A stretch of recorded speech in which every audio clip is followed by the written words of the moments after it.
அருக்கு மங்கையர் மலரடி வருடிய கருத்தறிந்த பின் அரைதனில் உடைதனை அவிழ்த்தும் அங்குல அரசிலை தடவியும் இரு தோள் உற்று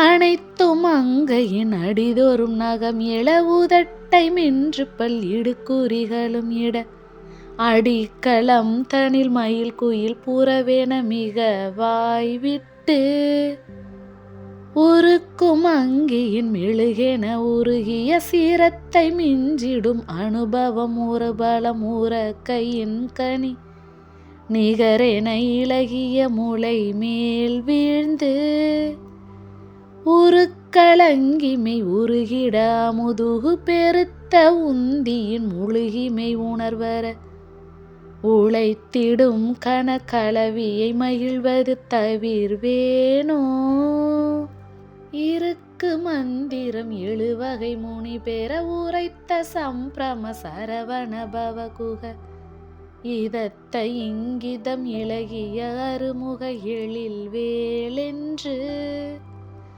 இலக்கணங்களும் இயலிசைகளும் மிக விரிக்கும் அம்பல மதுரித கவிதனை இயற்று செந்தமிழ் விதமோடு புயமிசை புனைவோனே செருக்கும் அம்பலம் இசைதனில் அசைவுற நடித்த சங்கரர் வழிவள அடியவர் திருக்குறுந்தடி அருள் பெற அருளிய குருநாதர்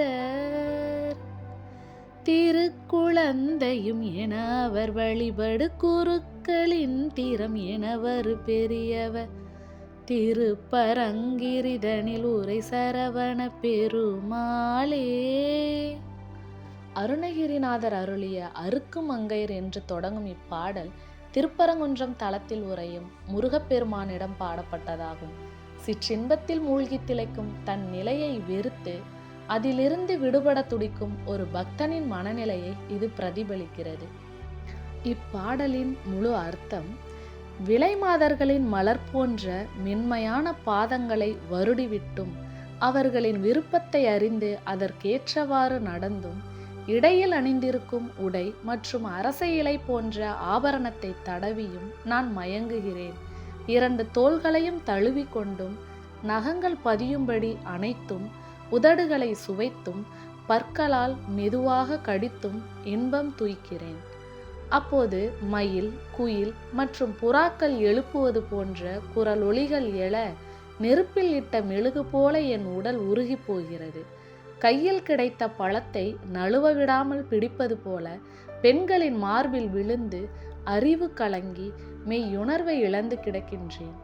தொப்புளில் மூழ்கி பெரும் உழைப்பை தரும் இந்த உடலுறவு இன்பத்தையே பெரிதாக நினைத்து மகிழும் இந்த இழிவான நிலையை நான் எப்போது கைவிடுவேன்? ரிக்வேதம் உள்ளிட்ட வேதங்களின் சாரத்தை சப்த ரிஷிகள் உணரும்படி உபதேசித்தவர் நீர். சரவண பவ, குகனே, ஆறுமுகனே, அழகிய வேலனே என்றெல்லாம் அடியார்கள் உன்னை அழைக்கின்றார்கள். இலக்கணம், இலக்கியம், இயல், இசை ஆகிய அனைத்தும் பொருந்திய இனிமையான தமிழ் பாடல்களை ஒரு பூமாலை போல தன் தோள்களில் விரும்பி அணிபவர் நீர். கனக சபையில் ஆனந்த தாண்டவம் ஆடுபவர் சிவபெருமான்.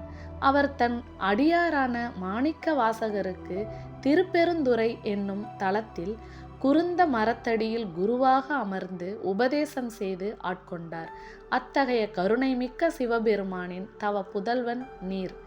சிவபெருமானுக்கு குழந்தையாக இருந்தாலும் அந்த சிவனுக்கே குருவாக உபதேசித்த மேன்மை கொண்டவர் நீர். அடியார்கள் வழிபடும் பரம்பரைக்கெல்லாம் ஒரு பெரிய குருநாதராக விளங்குபவர் நீர். திருப்பரங்குன்றத்தில் வீற்றிருந்து அருள்பாலிக்கும் சரவண பெருமாளே, உடலால் விளையும் சிற்றின்பத்தில் மெழுகு போல உருகி அழியும் நான் அந்த மாயையில் இருந்து விடுபட வேண்டும். சப்த ரிஷிகளுக்கு வேதத்தை உணர்த்தியவரும் மாணிக்க வாசகரை ஆட்கொண்ட சிவபெருமானின் மகனும் திருப்பரங்குன்றத்தில் உறையும் குருநாதருமான முருகப்பெருமானே, என் காம நோயை நீக்கி உனது திருவடி நிழலில் சேர்த்து கொள்ள வேண்டும் என்பதே இப்பாடலின் சாராம்சமாகும். நன்றி. இந்த வீடியோ உங்களுக்கு பிடிச்சிருந்ததுன்னா மறக்காமல் லைக் பண்ணுங்கள், சப்ஸ்கிரைப் பண்ணுங்கள், கமெண்ட் பண்ணுங்கள்.